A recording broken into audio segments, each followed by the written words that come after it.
This conversation with Rajiv Malhotra is about his latest book, The Battle for Sanskrit. And I'm going to start by asking Rajiv to summarize for us what this book is about and why it has created so much furor. Okay, so this book is a study of Western Indologists, particularly American Indologists, and by that term I mean the people who study academically, they study Sanskrit, Sanskrit texts, ancient Indian history, Indian civilization. The general term Indology was adopted by the British and Europeans, and now Americans call it South Asian studies sometimes, but it is a very similar area. So this book critiques some of the most prominent, in fact one most prominent person in that field, and his whole entourage, namely Sheldon Pollock, who is at Columbia University, and his whole coterie, his whole entourage, and the influences he has, the kinds of prejudices or biases, in my opinion, that lie in this, and what are some of the consequences. So I give half the book is his work and where the prejudices are, and the other half of the book is about systemic issues. What are some of the systemic issues and what are the consequences, and some recommendations. So tell me, what are, if you again could summarize, what are Sheldon Pollock's key prejudices or distortions? So the title, the byline of the book gives three big categories. It says, is Sanskrit political or sacred? Is it oppressive or liberating? Is it dead or alive? Now each of these three is a pair of choices, where one choice tells you what is his position and the other choice is my rebuttal. So he considers Sanskrit and its texts to be primarily motivated by political designs. All of Sanskrit texts? He says that, yes, he says that the important ones that create history, history is created when these kavya and things like that are used by kings to spread their influence. And so this is Ramayana, Mahabharata, Vedas, Dharma Shastras. So when you include those, you included pretty much most of the... What about, say, Kalidas? Kalidas also, he would say, is a product of the same desire to spread the beauty of the language as a way of spreading power. So he has a whole theory on the politicization of, the aestheticization of the political. So the aesthetics of Sanskrit and Sanskriti and the literature are a device for spreading the king's power, but using language and literature as a vehicle for doing that. And does he imply that only Sanskrit has done that, or is he saying this is typical the world over of different languages? So he's picked Sanskrit as his target, and he says that for 1,000 years Sanskrit spread because it was the best language for doing this. It had some built-in structures and built-in grammatical structures of hierarchy and so on, and he's referring to caste system. He's referring to that Sanskrit is so much built on Vedas, and Vedas according to him are so much built on caste, hierarchy and women. On the contrary, I thought Vedas don't have caste hierarchies in the way that he... No, but he says that the women and lower caste were not allowed to read these Vedas, and the Sanskrit was not taught to these people. So the very origin is intertwined. But that's not factually correct. That is not factually correct. So I mean, it may have happened for a certain period in history. That is correct. But I don't think it can be said for all of the thousands of years that Sanskrit has been. A criticism of his. Yeah. And does he provide any evidence? He takes selective things, where he can pick and choose this item, that item, this quote to serve his purpose. He's very, very brilliant and very rigorous in doing that. No, but if you are selective, you can't be rigorous. Well, he's rigorous in the sense. I mean, then you're a pamphleteer. No. You're not a scholar. Yeah. So he's not giving any exhaustive examples. He's not saying that there aren't counter examples, but he's loaded with dozens of examples which serve his purpose. And those he cites and quotes and footnotes very carefully. So the other point is about caste oppression and gender oppression being endemic to Sanskrit. Is that his case? That is correct. The Sanskrit is inseparable, has been inseparable from these things. Sanskrit, Buddhists then took over Sanskrit and tried to liberate it because Buddhists brought a reform according to him. And then these Brahmins, the Vedic Brahmins, decided to create Kavya, and starting with Ramayana. So according to him, Ramayana is after Buddha, which nobody accepts, but this is what they are saying. So this Ramayana was constructed as a device to popularize the same themes and the same hierarchy, but now in a way that everybody could participate in it. So in a sense, it took what was originally a secret device among the Brahmins, the Vedas, and now making it acceptable to the whole public, but it has all the hierarchy and oppression built into it. That's a, so basically. No, but is he talking as a historian? Because this entire period of history covering thousands of years, to the best of my knowledge, Pollock isn't quite a historian. Well, but he would say he is. I mean, he would say, first of all, he wouldn't say it's thousands of years because he says history begins with writing, which is a problem I have, because that means you've eliminated the whole oral tradition. And when history begins with writing, he says then writing started only in 200 BCE, so he's cut off thousands of years prior to that. And so for him, the period of history that he wants to deal with is much recent. And the superimposition of political lens includes removing the sacred.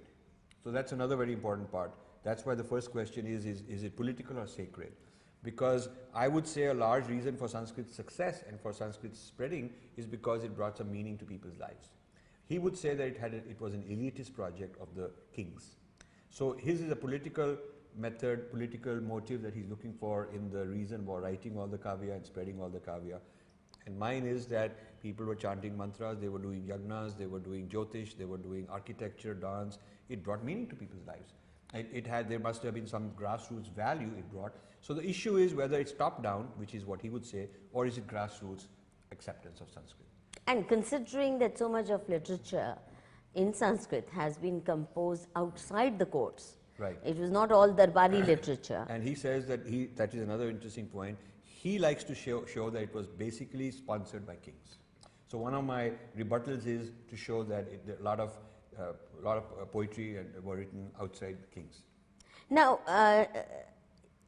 this business of Sanskrit being endemically exploitative, right, because the ruling class used it, would he say the same about English language? Well, he's silent on it, so that's one of my rebuttals. That now we have, because that has definitely, yes, and that's much been more used globally. globally. Yeah, we have to study it. And the whole business of English language, English literature, and the aesthetics of English and how it portrays a certain culture in the sense of, what is considered aesthetically nice is all westernized. So that's my rebuttal. In fact, that's what I discussed at the TIS talk in Bombay, and they couldn't handle it. I talked about the Indian ruling elite as the aestheticization of English language, literature, and so on, and all of us are part of it, and they just couldn't handle that, because I'm taking their logic and turning it back on them. And the third point you said is about, is Sanskrit dead or alive? Yes. Now, why is he so desperate to prove or state that it's dead language? Because once it's dead, then it means that it's people like him who are scholars who can get to study it. If it's alive and the spoken Sanskrit language movement is doing well, the Sanskrit Bharati movement, it's bad for him because politically he cannot control it. A dead language can be controlled. It's fixed. Oral language, living language, spreading language, there are a lot of people with adhikar to talk about it. But when he's trained as a Greek classicist and a Latin and Greek classicist. So those are dead languages. And so they're studied in a way that the expert who's a linguist, he's looking at something in a museum.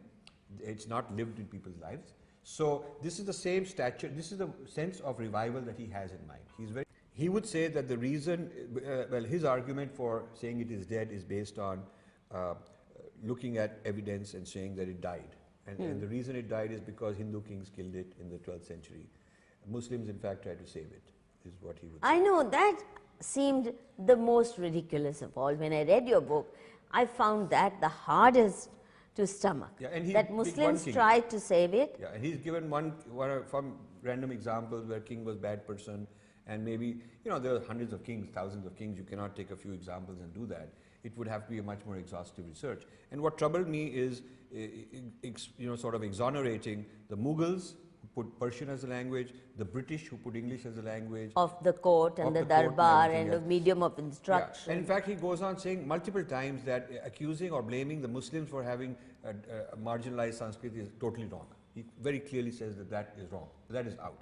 So he's very protective of Islam. And very protective of British colonialism. Yes, yes. British colonialism, okay, they did it, but you know, it was already dead. It was already dead before that. So this idea... Not really. In some parts of India, South India in particular, yes. I don't think Sanskrit died the way it did in North. Actually, the Sanskrit Commission has produced a big bibliography of hundreds of texts produced in Sanskrit, many Shastras, many Kavyas, all through the last 1,000 years. So Sanskrit in different places has always been alive. Plus Sanskrit is alive in the form of it's used for worship. So it's not necessarily only as a common language. It's used in yagna, it's used in puja, it's used in meditation, you get a mantra. And the way it lives through the vernaculars. Because vernaculars could be seen as a popular form or an adaptation largely derived out of Sanskrit. So Sanskrit lives in many ways. And that is my rebuttal to this. But you know what surprised me is his disdain of all Indian attempts to revive it, to give new life to it. Right. It's as though he feels it's an insult. Yeah. But at the same time, they are setting up Sanskrit departments in American universities and setting up all these translation projects. Yeah. So what does it mean? So is he implying that only Americans should have the right to do it? He wants, the center of this project of revival Sanskrit has to be under his adhikar, and people like him. And then they will outsource work, sometimes coolie work. Like the Clay series. Yeah, the coolie work to Indians. But ultimately, the editor-in-chief decides who gets to translate, on what basis, what standards they get to translate.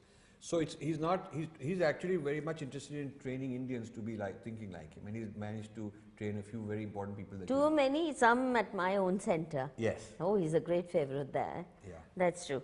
Now tell me, all the difficulties that you faced in publishing this particular book, because we were in touch on phone, right. You sitting in America fretting over all the difficulties you were having with your publisher, who was being forced to withdraw this manuscript and junk it. Who was creating all the trouble? So, what were the obstructions and what were their reasons? So the problem starts in the Bangkok Sanskrit Congress in 2015, June.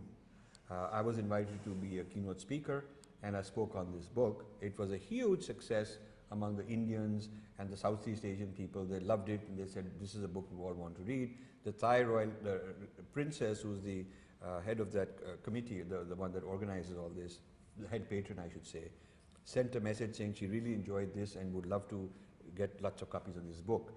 So I would say the Asian side, the people who consider it their tradition, that I've called the insiders, they loved it at that event.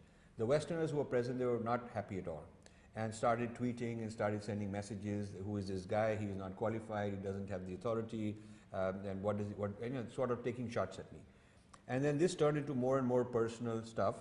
And then one evangelist based in Princeton turned it into a personal attack that I lacked integrity and I didn't know how to write properly. I didn't know how to cite quotations properly. My previous books were flawed in this particular respect. So then they started this petition and they got 250 signatures, but important people signing. And we had a counter petition that you put up and we got 11,000. That's so right. We had 40 signatures for every one of them. I mean, they should have just understood the message that the public has spoken and keep their mouth shut. But then they turned it into media. And there was an article in Hindu, there was an article in Business Standard. None of them probably read any of the books. Against you. Against me. Without talking to you? Without talking to me. And I wrote to them saying I would like to write to respond and never heard back. Someone introduced me to Ravi, who's N. Ram's brother. And he was a very decent man. We spoke on the phone. And I gave him a lot of my evidence and he hadn't thought of it and he says that he didn't know about it. So I said, wouldn't the reader be better informed if you gave him my side of the story? So he said, why don't you write me all this and I will pass it on to Malini, who's the new editor-in-chief. And he would recommend that I should be given a chance to respond. Malini didn't want anything to do with it, allowing me to have a response. In fact, when I pushed him... They completely blanked it out? Blanked it out. And nothing. So right to, I mean, no right to it's critique behind your back. Yes. In absentia. Correct. They're not willing to give you space to Yeah. respond? In fact, after lobbying enough times, that why am I not being given the right? And it should be fair play. I should be given a right. You should give me the space. They never even wrote to me saying we're rejecting. They wrote an op-ed. They wrote an article in their newspaper saying the editor has the discretion, has exercised her discretion to deny Rajiv Malhotra named me, to deny Rajiv Malhotra his claim to give his point of view. That's bizarre. You could have gone to press council. But I don't know how these things work. No, no, really. This is unprecedented. Yeah, so I really think you should. Even now. Because I mean, she did that to me as well. Yeah. And she told me to my face at one time, all these protectors of Indian tolerance and tradition, she told me to my face she will never let me get published because I wrote something that bugged her and it annoyed her They're friends so in the CPM. So petty, so immature, and once there's something you said that they don't like, then for life you are blacklisted. I mean, this is one of the top 2 newspapers in the country. It's a disgrace that we call this free speech. I mean, free speech is at the discretion of the editors and gatekeepers, and they tend to be people who are not very fond of me.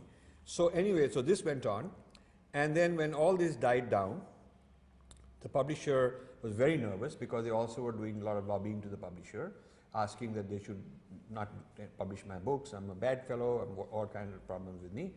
And so I just stayed quiet for a few months, let this thing quieten down, and then the publisher and I started working again to get this going.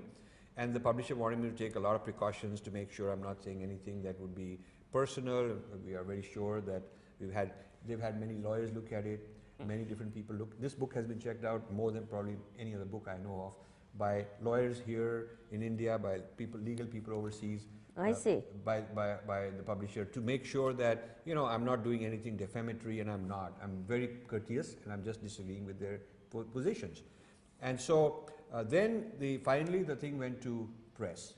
After many rounds of let's remove this, or let's water down this, let's not be too strong on that. And I'm very happy to be more and more courteous. In fact, I sent this to at least 10 people of my own to ask them, do you think there's anything rude or incorrect or something out of line? And I would give the benefit of doubt to anybody who said, well, this one you really don't need to say it, you've said enough of it. So I watered it down in order to be courteous, not removing the actual substance of my argument, but just the tone. However, even after all of this, when the book went to press, it started printing. Copies were printing. Then I get a call when my wife and I are in a holiday in Florida. After a few years, we finally thought maybe I should have a break. Within 2-3 nights, I got a call from Delhi that the printing has been stopped because some issues have been raised again, some last minute more issues. And this is ridiculous. You can get some lawyer to write some letter saying, has he, not pinpointing any particular paragraph or sentence, but just raising rhetorical issues. Has he checked with Sheldon Pollock to make sure he will not be objecting? Oh. Has he received his permission to criticize him?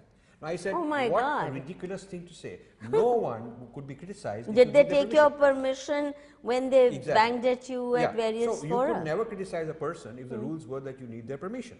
So this is so ridiculous. I said, well, if they don't agree with my criticism, they can write their rebuttal. That should be how it is.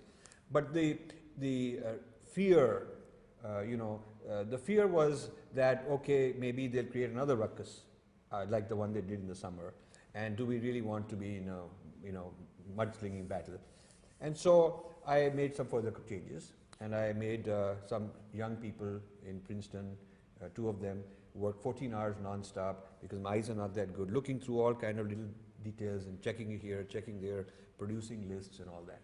So then it went back to press. So this is the period I was very upset about because I had set up 23 appointments for events. And to do with the release of the book. To do the release and distinguish people and lots of forums and I have volunteers. They put in so much time and energy. I have in Bangalore, Chennai, Ahmedabad, Mumbai and Delhi, 5 teams. And they're doing it as a passion. And for them to raise the money, book halls, pay for the halls, get video cameras, all of that they were doing. I mean, it wasn't a fun thing for me to go and say to them that maybe the book won't happen or maybe it'll be delayed for a long time. So I was in panic mode. because I felt, you know, in case the book is cancelled for now and then has to be brought back, you know, it will be very damaging for me. So I decided that in parallel I should look for alternatives just as a backup.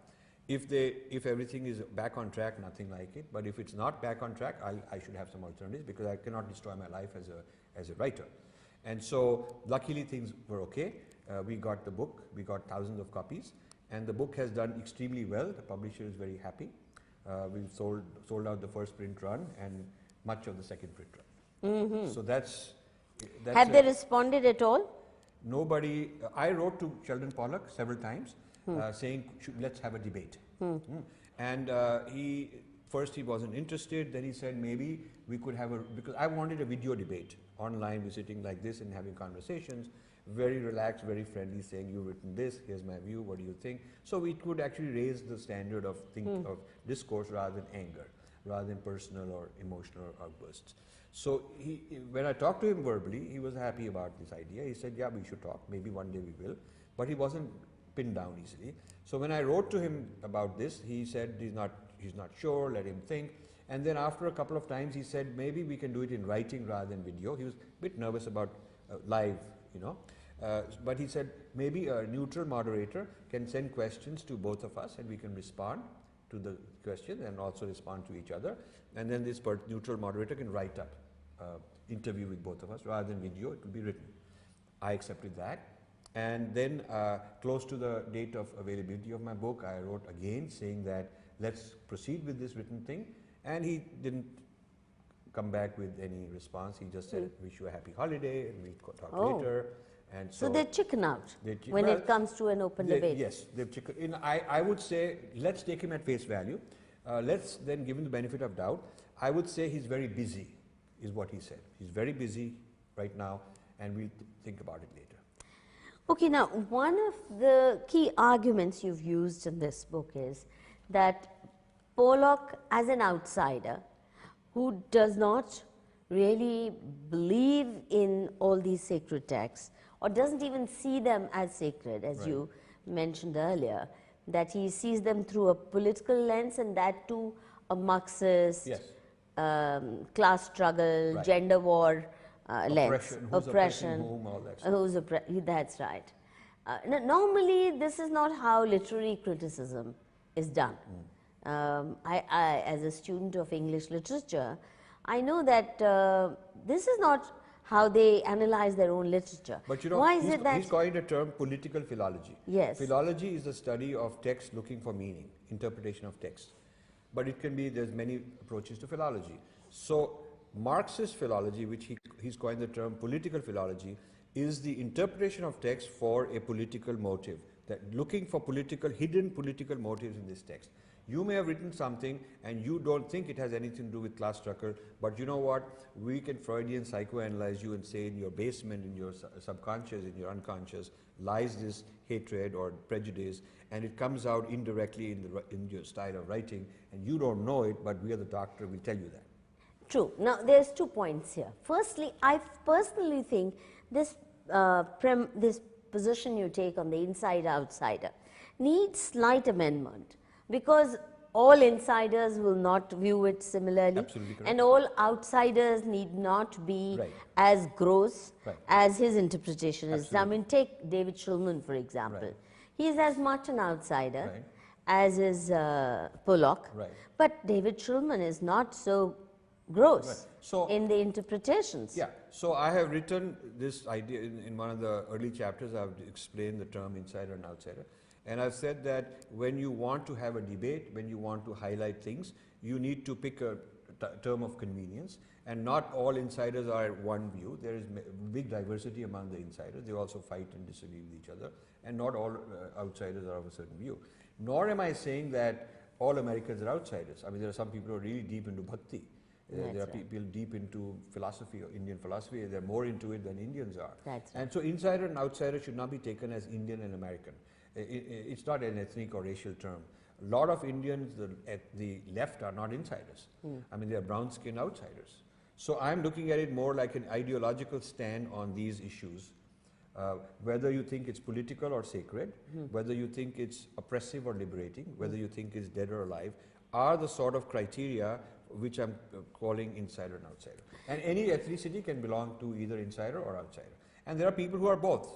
There are people who are a bit of insider, a bit of outsider. There are people who are privately insiders, but publicly for career's sake they become outsiders.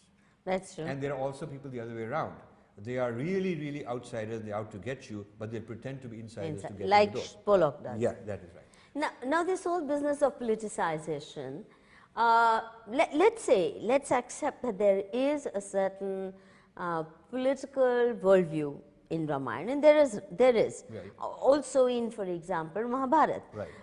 For example, the theory of kingship. Right.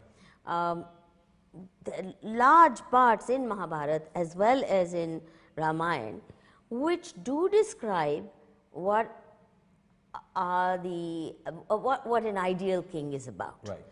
Now, the point that I would like you to respond to is that the popular view within India of theory of kingship, either in Ramayana or say in Mahabharata, is one of extreme accountability to the people on whom the king is governing. So he's not it's not an autocratic, authoritarian king. Yes. It's also far from absolutist. Right. And the king, unlike, say, the European medieval notion of kingship, Right. isn't sitting top of the pyramid Right. and next only to God, who has to be obeyed unconditionally. On the contrary, Right. the king can be not only disobeyed, but challenged in many ways. So I've given a lot of these points as counterexamples, and the main point, one of the big problems. So where does he get this authoritarian, autocratic? Because the whole idea of Ram Rajya, for example, which Gandhi popularized even through the freedom movement, is an ideal place where everybody is fearless, everybody is equal, there is no tyranny, there's no exploitation. The king takes good care of each subject, so much so that even a dhobi, and that dhobi incident, when interpreted through feminist eyes, can mean one thing, but when interpreted through king's accountability to people, you know, it is that the humblest citizen has a right to challenge any action of the king and expect to be taken seriously. So where does he get this notion of authoritarian, so he uses quotes, for absolutist instance, king? he takes arguments, he's written a lot on the Ramayana, he takes arguments out of context. And he, for instance, says that none of the characters in the Ramayana, none of the major characters seem to have creativity, free will. They're all obedient to fatalism. It's a fatalism. That's ridiculous. But this it's is a choice to obey your father. Yeah, but this is a How very... can it be called fatalism? Right, but it's a very, very standard Western interpretation for a long time that this karma equals fatalism. And so one of the things that has happened to Indian society, it is stuck in caste and fatalism. And so to liberate them, you have to come from outside. This is a civilizing mission. So this whole idea that of oppression has to do with you're oppressed by a metaphysics of fatalism, which is because of karma, and this whole caste and karma together really are the knockout. I mean, your fate. But this is so ridiculous. If you look at even Ramayana, for example, Ram had the choice not to obey. His father didn't want him to obey Kaikeyi's dictates. His praja didn't want him to obey those dictates. Neither did anybody want Sita to go with Ram. They all kept pleading with her, including Ram himself, that you please stay here, life will be very harsh. She chooses to accompany Ram because there is a certain idea of conjugality that's being put forward as an idea. Now the point that or even Lakshman, nobody wanted him to go. Where is fatalism? It's a choice, but it's a tough choice. It's a choice that that again gives you a tough but very, very elevating sense of what it is to be a brother, what it is to respect family ties, what it is to be a devoted son, what it is to be a you know, loyal marriage partner, all that. So where is fatalism? So this is where It's not as if there's a shrap, Yeah. you have to do it and Right. there's no This choice. is where this is where the adhikar comes in. If no person who's an insider to the Ramayana tradition had a chance to review their works, peer review their works, if their works are attempted entirely in the outsider space of who controls But it's not the even work. outside, it's nonsensical. Rajiv, Yes. not, But I you know, mean, the thing is that what you have to look at is that Sheldon Pollock has been writing on the Ramayana since the 1980s. I know, I'm aware. He did the critical edition of one of the volumes, and in the Clay Library he did a lot. He's written many articles on Ramayana after that. It's a favorite topic of his in TV interviews. I know. And you know, one of the things I criticize is that the Helka interview and the NDTV interviews, all these interviews, where they're just eating out of his hand. None of those interviews have the sense, the common sense, the audacity, the curiosity to challenge him on any of these things. So he just keeps saying these things, and they're so impressed. So if you repeat a lie 1,000 times, it becomes... Well, I think in his case, he's very aesthetic about his demeanor, extremely nice, constantly praising Sanskrit as a beautiful language with a lot of poetry. But of course, when you read his stuff, this beautiful language with a lot of poetry also has a lot of oppressiveness in it, and it doesn't have anything legitimate sacred in its sacredness. So removing the sacred and replacing it with oppressiveness and political motive, once you've done that, you can keep saying it's a beautiful language. But as a language, it's beautiful, and some of that poetry is very nice, and that impresses people a lot. But they need to have done this book. Our people need to have written this book decades ago. I agree, but when you say that by removing the sacred, that the mischief comes from removing the sacred. I say for a minute. That vacuum created. No, I would go a step further. Let's say even if I am reading it as an atheist, right? Okay, the Ramayana itself, an atheist can still have high standards of loyalty to family or responsibilities of the king to the subjects. There are a lot of things in Ramayana. Not look for it for human rights violations. No, I'm saying what he calls human rights violations are in fact, take even say Agni Pariksha of Sita. Right. If you have studied literature, it's well-known technique that when a writer wishes to evoke horror at the injustice of something, it's like Othello, when Shylock demands pound of flesh from Othello, Merchant of Venice. The idea is not that Shakespeare is saying it's the right thing to do. Correct. It's to evoke a sense of horror. Correct. Right? Correct. Or when Othello murders Desdemona. Right. The idea is not to say husbands have a right to murder. I mean, it's broadly accepted that it's to evoke a sense of rejection and horror at the unreasonableness of the act. So I think it's the same dramatic technique, say, with Agni Pariksha. How could, and people in this subcontinent have interpreted it like that? How dare Ram ask such a Pativrata wife for Agni Pariksha? He might say, I don't know whether he might say that in Merchant of Venice, while Shylock is entitled to the pound of flesh, but Portia, if I remember correctly, comes dressed as a man, as a lawyer who's going to prosecute or to defend the other fellow, right? And turns this thing around and corners Shylock that, you can take this pound of flesh, but you're not allowed to take a drop of blood. Yeah. So the story then does nail him. So the idea is... But so does Ram get nailed? Yeah. All the time with, for example, in many Ramayanas, his mother stops talking to him. She says, how dare you do this to me? Lakshman protests. Even Hanuman, the prime devotee. So now let me... And there are so many Ramayanas where Ram is made to behave differently because that's not acceptable. No, that's very true. So now let me ask you a question. Why do you think that if for 30, 35 years a certain view of Ramayana has been perpetuated this way, it has been allowed to get into the US school systems, so many movies on Ram as a bad guy has been coming out, including in India. All this has come to now to this Siya Ram or something like that TV series based on similar philosophical, similar interpretations as Pollock's. So Pollock from the academic has gone down to pop culture, these ideas have spread everywhere.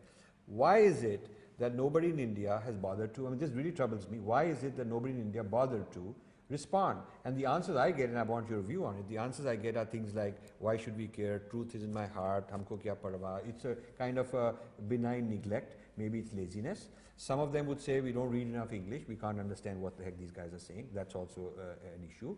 And some of them are very bombastic in their rejection, and they're not rejecting thoughtfully, they are not arguing logically. I'm trying my best to do that. They get so angry and emotional that they don't matter. So why do you think that Ramayana is a very interesting point? We agree on this completely ridiculous interpretation, very one-sided, but it has been allowed to spread so much, and there has been no rebuttal from our side. Okay, let me tell you. Firstly, I personally have done some You have done rebuttals, that, yes. okay? You have done that. With regard to Sita, with regard to Why does other... it take traction? Yeah. I'll tell you Okay. why. I should know. You should tell because I am in the belly of the monster. Yes, okay. Okay?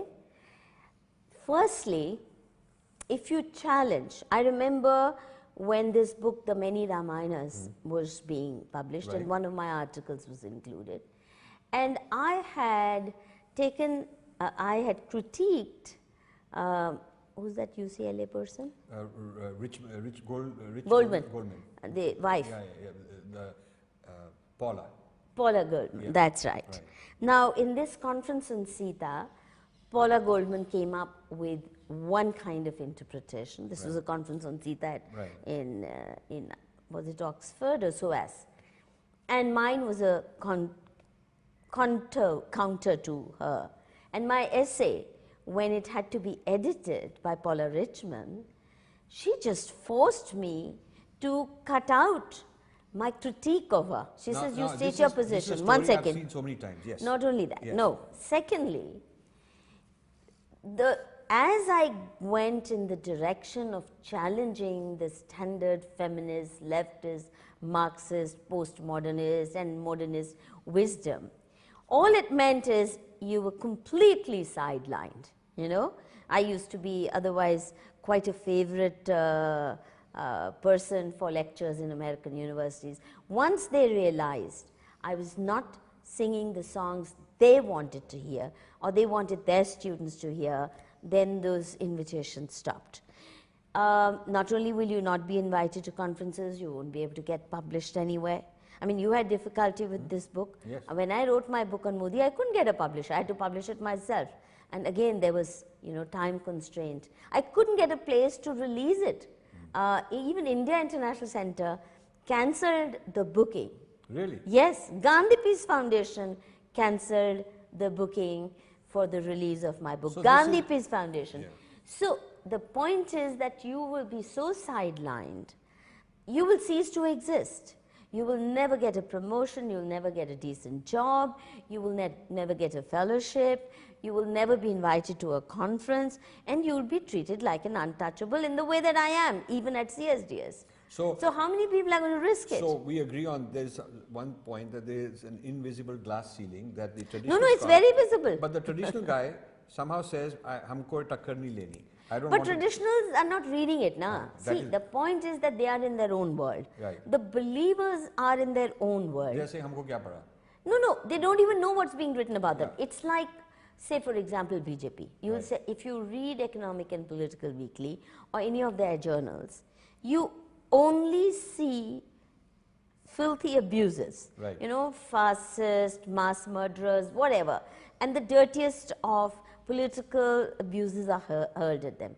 The fact is, They don't you'll know. never find a counter simply because these people never read those. Right. Their universe, They're into intellectual this like-minded universe is meetings. different. They're into meetings of Totally. like-minded people. They'll never invite somebody from the contrary viewpoint in Right. conferences. Like there was this, you know, network created by somebody in Manchester University for study of Hinduism. So I was included in that, and we had series of conferences. And it's very interesting. I said, oh my God, somebody really wants to study Hinduism, not just and wants me in it. That means they must want to do something decent and sensible, not just demonize it. So I joined with great enthusiasm till I found that all they had was the same Christopher Jeffalot, Tanika Sarkar, Hinduism or Hindu right, Hindutva is equal to fascism. The only thing that you had coming by way of papers, one after another, was these kind of, atrocity literature. So when my turn came to organize one of those meetings, I said, look, what I'm going to do, I insist on is that we have the practitioners. You want to criticize the RSS, by all means, but have an RSS guy listen to you and respond. You want to criticize XYZ, whatever, or say whatever about it, you have to have those people. So I organized that kind of a thing.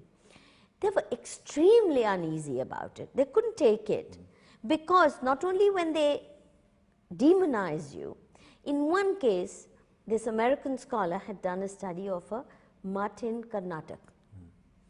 So she presents a paper, but the head of that mutt was also present, and he's very learned. He spoke better English than this American scholar, and he tore the paper in a very sophisticated way to shreds by pointing simply to factual errors, just simple, blatant factual errors. Now, that's the kind of challenge that they are not willing to do. Take very on. few of our people are actually willing to give that or able to give that. Like this Space person. in a year, there's no space. See, they don't allow that space to be created. So let me tell you one more point.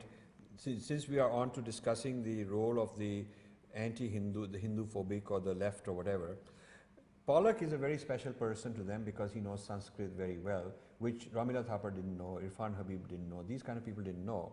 And so he's very special in this, and he's filling this gap of the Indian left, and he's trained all kind of Westerners and Indians to sort of do this political philology.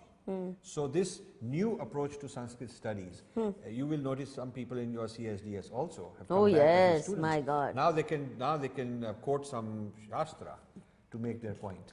So now it is Marxism armed with some Sanskrit stuff they can quote. This has become very dangerous. Not only that, let me tell you, very recently, some of my colleagues who have taken on this challenge, because as you mentioned yesterday in your lecture, that earlier these leftists, when they said something, people said, but you haven't read. How can you say you can't read Sanskrit, you can't read Marathi, you can't read any of the languages? So they've started actually taking the reading of these texts seriously. Right. So some of my colleagues set up a reading circle, a reading group for these texts. They had a Mahabharat study group, and then the second one was Manu Smriti study group. Right. But again, the person they invited, or the persons three American scholars came to train them in reading or interpreting Manu Smriti, and I asked them, why not a Pandit from Varanasi? Exactly. So what has happened is, in one stage, the Americans have taken over the interpretation, and the further stages, they are now the producers of knowledge. Indians are the consumers. They're now coaching the next generation of Indians, who will then go through society trying to expunge so-called violence in the text. So he wants to decontaminate the texts. He clearly writes that he wants to make it safe, remove the toxicity. These are words used in Pollock's writings, that what he calls liberation philology. Political philology is looking for the politics. Liberation philology is now liberating the people from that toxicity by getting rid of all those things which are bad and dangerous according to their point of view. So giving Hindus our human rights. So now they're going to give our Hindus rights. So in a sense, one person made a very insightful remark on what I'm doing. He says, what you are doing is you're uncovering that they want to write the new Smritis. They want to write new Smritis. They're training Smriti writers who will make it look like these are Hindu Smritis, but they will become exceedingly left-wing Marxist new Smritis. So this will be the Charvak 2.0 in the sense that it's very extremely atheistic, nothing wrong No, with it's that. not atheistic. I'm sorry. I don't agree with you there, because the impetus is coming from the evangelicals. Yes. From those who are very angry with India Right. for not having succumbed wholesale Right. to conversions to Right. Christianity. Right. I think that really, it's paving the ground for that. Yes, yes. But But a lot of people are not overtly and openly into that game.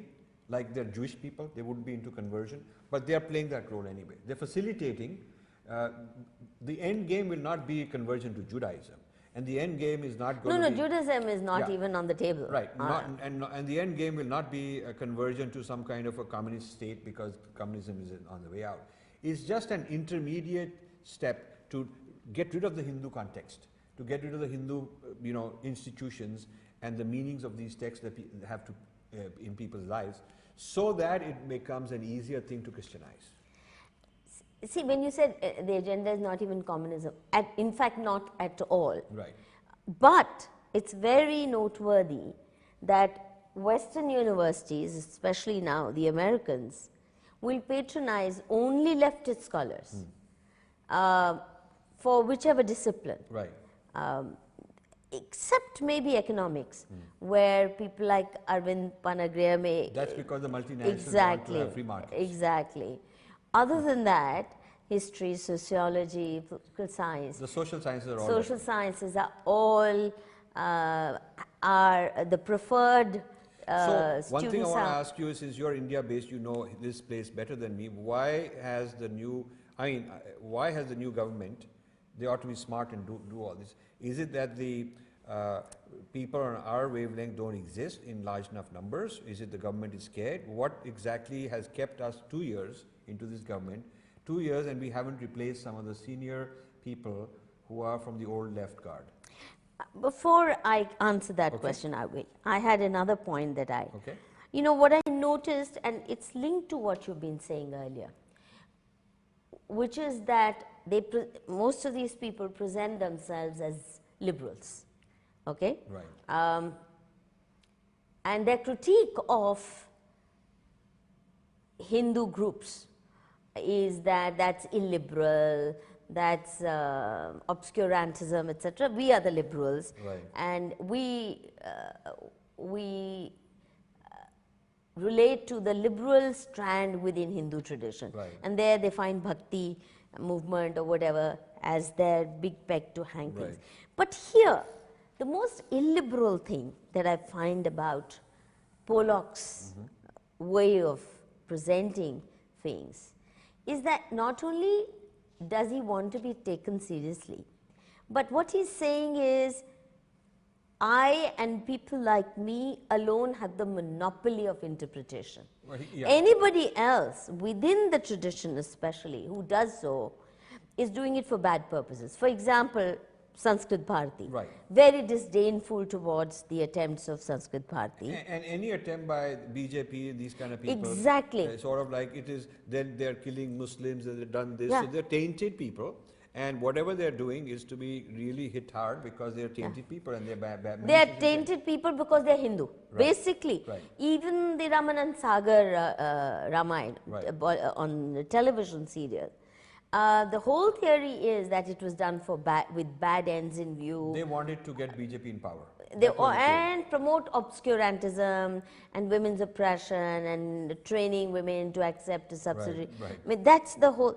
So, let's say whatever the aims and ends be, but the fact that nobody within the tradition should even have the right to own these texts, do with them what we like, who the hell, why do we need your permission or certification? But you know, that liberalism also is lacking. But I would say I also blame the traditional people for not sticking the neck out, because if I, without the training that most of these people have in Sanskrit and so on, sitting far away, am able to do this, stick my neck out, then there should have been people in, we have 15 Sanskrit universities in this country, they have vice chancellors, they have funding, they have resources, we have so many mathas.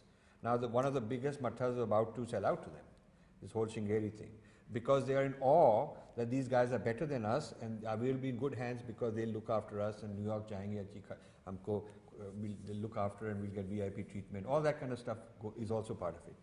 Some of the best Sanskrit scholars I discovered in this process, when I sent my book to review, my manuscript to review, because I was criticizing certain people that have given them patronage, they did not want to touch it. They said, okay, we do not want to be involved in this. So they would give me things privately, but don't quote me, this sort of thing. Oh my God. Yeah. So our people are also a little bit sold out, little bit fearful. Little bit, nahi. Hugely. Hugely. Hugely. Hugely. We are only too willing to be. But now we have money, so why aren't the billionaires putting money into chairs in their hands when that same money could be used to upgrade our standard of education But here? you see, the alternative viewpoint is not available in the English language. Right. See, the other thing is that having made English as the main vehicle of scholarship in India, whether there is not a single history journal in any Indian language, there is not a single Marathi journal in any Indian language, it has to be all in English. Now, if Rohan Murthy, who gave this money, has to access or express his admiration or commitment to this heritage, who does he go to? They are the only ones writing. And if you write any other which way, you won't get published. So you completely. So we've become so, it's like almost like total a point monopoly. of no return for us. It's a monopoly, and this monopoly needed to be broken. And that brings me to the point you raised. Why has this government done zilch and you know, to challenge this monopoly? Not only that, but I have had zero support in this. I have gone to 23 events. And I've worked hard, and I have health issues, and I have no support. I mean, my volunteers are coming up with money, the students to rent halls, and I mean, I'm really moved at the level of support without counting on any institution of power we have right now to do even one thing for me. And so I'm doing it in spite of all that for my passion, and I don't understand why are they threatened? They shouldn't be threatened ideologically, because I'm actually helping doing their job, which they should have done. Are they scared that maybe this guy, you know, he'll become in the limelight? My feeling is that the guys at the very top probably don't know this, and the people who are sort of a little bit below them would rather get into things which they can claim credit for. They can look like they're very smart. So I'm an outsider. I'm not a member of any of these organizations, never have been. So I'm just somebody that can be ignored on the side, and they can sort of pick my brain. And you know, without mentioning names, one of the major political parties invited me to lunch a couple of days ago with their 10 or 12 spokespersons sitting around, and each of them wanting to get tutored. कि अच्छा हमको ये प्रश्न पूछा जाता है तो what is your विचार, क्या कहना चाहिए? And I said, I'm not here to tutor you, a private coach and all that. I've come here to ask you, large part of your people come and learn from me, they attend my events, they buy my books, and I'm very helpful to them, and they're very grateful to me. But you as the leaders, what have you done for me? And they were just dumbfounded that I could talk to them like See, it's not doing for you or for X, Y, Z. I mean, for themselves even. I'm saying for India. Yes. Forget themselves. Because they came with the agenda that they were going to transform the face of India. Right. And that would include not just economic regeneration, but also from the kind of impression Modi gave, that this deracinated education system, this monopoly of the left, the intellectual monopoly, that in the manner in which they've used, this needs to be challenged. But if you look at the past 18 months or more now, no, 20 months now. Almost 2 years now, yeah. Yeah, almost 2 years now, 20 months. All the major institutions of social science research continue to be ruled by the same people. Right.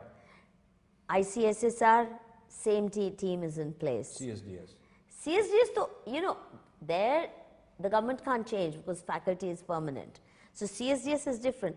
ICSSR, the board and the top appointees who decide the agenda have to be changed. CSDS gets money from ICSSR? From the ICSSR through HRD ministry. HRD ministry through ICSSR. They can put some financial burdens on CSD. I'm saying forget that. वो तो बहुत देर दूर की बात है. For Nehru Memorial Research Center, headless. They removed the old guy, but haven't found time to appoint a new one. ICHR, they did so, but such a ham-handed job, and somebody not really together, Right. so that you know, things aren't really moving, and then they forced him to resign, and then created such a shindig over it. So nowhere, FTII you saw, they put a guy who became a joke because he's so unfit for the job. So when they appoint, And I see Indian Council, Historical Research. No, the ICCR. ICCR recently gave an award in Rashtrapati Bhavan to one of those guys. I've written in Indra's Net that he's one of the founding fathers and main scholars of this whole neo-Hinduism thesis. That gave him an award in Rashtrapati Bhavan. So I couldn't understand. I mean, don't they have a think tank or somebody to vet these names, to do some background checks? They don't do any reading, and they couldn't care less. They shun people like you who could force them to act. But I'm not looking for, I'm not even competing with these people for a position. It's not that you are competing. Many of When they did this conclave in Goa, I was excluded 2-3 years in a row. You know, Why? I have no idea. I wrote to Ram Madhav. He knows me. He stayed in my house in Princeton. We know each other. Until he got into power, he was fine with me. I written every time I'm in visiting that I'm coming from this day to that day. If there are any important events, anything I should attend, let me know. I'd like to call you. I'd like to talk to you. But it is silence. There is just no response, and I'm never invited. So I don't know what is the thing going on. Is it jealousy? Is it fear? Or am I tainted so much that they now want to impress other people? You see? I don't think it's even that, because political softwares Right. created by these ministries Right. and Congress party use them very well Right. by sucking in leftists Right. and making them its intellectual foot Right. soldiers, Right. and therefore came to acquire monopoly. I mean, Right. the decline of Congress is also on account of this, because they actually completely trampled over, sidelined their own intellectual tradition. Right. Congress had a very rich intellectual Right, tradition. right, right. The nationalist historians, for example, R.C. Majumdar, Yeah. totally eliminated and supplanted by leftist historians. right. And this, the left did for the Congress, and the Congress let it happen not only willingly, but it's as though the left was doing them a favor by erasing the nationalist intellectual tradition in history and social sciences, and they seem to be proud of it. Either they don't read, or God knows what the method behind that madness is. So what the left for the Congress did to its own intellectual tradition, the BJP is doing it more ham-handedly by not even bringing in anybody. It's a vacuum. They seem to have no agenda. So when you say that they don't invite you to do this, or they don't use your brains, without, you don't even need any returns, it's because there's no agenda.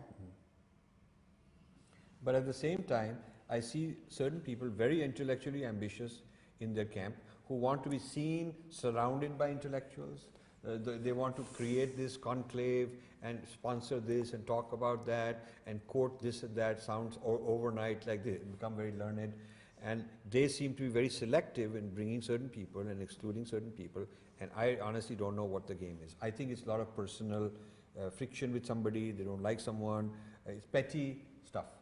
And for a major party ruling a major country, it doesn't behoove well that some people have this pettiness about it. But you know, with you, there should not be any clash of interest, simply because you're not asking for anything. Yeah. You don't want to be a minister, Right, you don't right, want to right. be head of this or that Right. institution. Right. That's not your game. Right. But they could certainly use your services and create a team Right. of people like you Right. who did a thorough review of social science research Right. in the last 6 I decades. The pet project I would love to do is to, if they gave me 100 bright young people and said, now you train them.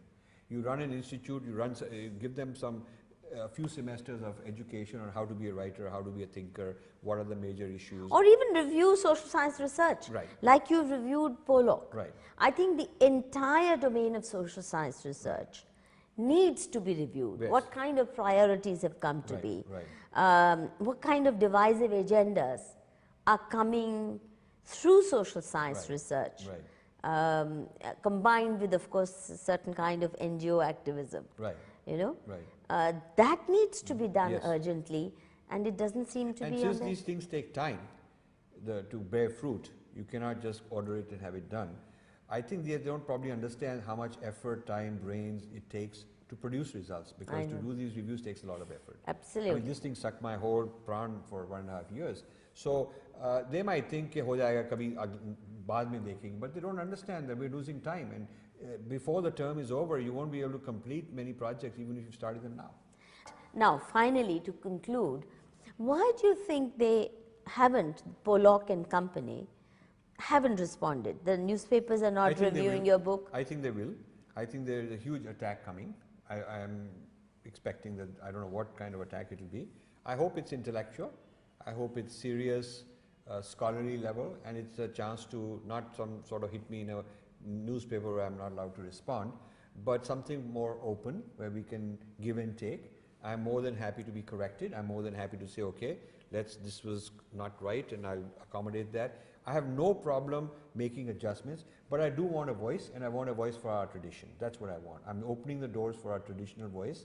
It is not that mine is the final word. I don't want But to they didn't review you, they didn't engage with you in your Correct. previous book also. Never. They only This is my fifth book, and they've bogus charges. They've never reviewed me at all, and they only mentioned me to attack me, which is very strange. One of my points I wrote to mention to Ravi of the Hindu is that how come the Hindu never reviewed me and I'm a stranger to their readers, and the first time they ever hear of me is that I've suddenly become so important that a huge article on the front page is about me, bad things. But who is this Rajiv Malhotra? Nobody mentioned who is this fellow and why is he so, why does it matter? So he was also dumbfounded. He said that is true. And so there is it's a very shallow and kind of a meanness, fear. I think But now you know, see, if you were a young scholar, okay, then I would be you be able to scared. survive? I would be very scared. No, you couldn't. You couldn't have found a publisher. And I would be not able to, I would be scared of my career, I would not have the credibility. But you see, this is hard earned, this is very hard earned, because I'd done first book with Rupa, second book with Amaryllis, and I kept showing that I sell well in spite of what they do. In fact, they were very surprised when I said I don't even need any mainstream coverage, because I'll go and do 23 events, and the least will be 250 attendees. The maximum we got was 1,500 in IIT Bombay. Full packed audiences, large percentage of them buying these books, standing in very long lines to get them signed, lots of good video footage. So I have created a kind of my own, with the help of social media, my own marketplace. And I can guarantee them that the moment I write a book, there'll be X thousand sold right away. Mm-hmm. So I think that has gotten them thinking, the publishing industry thinking that, you know, he is publishable, he's an important No, point. you are publishable, but within the academic circles, they will still not prescribe this That is book. correct. They will still not mention it even as a footnote. That is correct. They will ignore it because they will ignore it. Because it's very dangerous for them. I know. So then, how do you make a breakthrough there? So my breakthrough is keep surrounding them, and the fact is that I've been invited by at least 7 or 8 different academic institutions this time. So when I go there, it's full of young people. So that's how I'm getting in.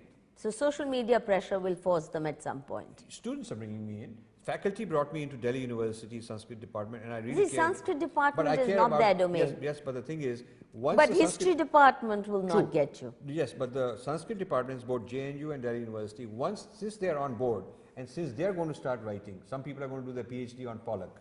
One guy came to me and said his whole PhD is on Pollock, and he's going to take this book as a starting point and go deeper and analyze it, which is great. I like more PhDs coming that way. Once that begins to happen, and these people feel a little more empowered, the chair of Sanskrit department, Delhi University, said that I challenge the history department to come and debate us. He said it right in the mid. They won't. Yeah. So we are empowering our side.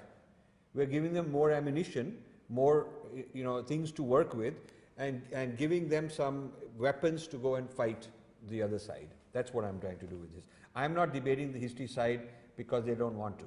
So I'm saying, okay, I'll empower and educate my team and they'll fight you. So as time goes by, they will feel the pressure. You will feel that people in English study, English honors and history and political science and all these kind of people will feel pressure from more and more young people who are being trained in a different way. See, young people have to reach a certain position of power before they can. Now let me give you a very recent instance of how they can shut you out and destroy you. I was nominated by one of my senior colleagues of the previous generation, Dhirubhai Sheth, for national professorship of the ICSSR. And without my having asked for it, it did come to me. I've been selected as national professor. It's supposed to be a great quote-unquote honor for any institution to have one of its faculty accepted or offered this, because it's supposed to be on the basis of your preeminent scholarship or whatever. It's not something that you apply for, but you are awarded. Now, one of the requirements of this fellowship is that an institution, preferably my home institution, has to give me affiliation. Do you know that the CSDS has denied me affiliation? It's never happened in the history of ICSSR. Counterproductive for their own interest. Not only has it never happened in the history of ICSSR, it has never happened in the history of CSDS that anybody with a funded fellowship, even when it's a riffraff scholar, you know, from nowhere on earth, nobody has ever been denied affiliation. I'm the one and only instance. And there are 10 other examples. I'm the only one in this rotational system who's never been made director of CSDS, so I'm the senior most. I can give you a whole list of things that they've done to me. I never protested all these years. But what they've done now, you know, I accepted marginalization after the old generation, Dhirubhai and others retired, because they certainly behaved with far greater grace. They invited me to join CSDS. But this has never been done, which is you've got a prestigious fellowship and they will not give you affiliation. So it's a mafia. It's a mafia. Yeah. So the question I have is, besides the old timers who are there from the Indira Gandhi days and so on, what has allowed them to recruit young people over and over again, even now? They seem to be getting young people.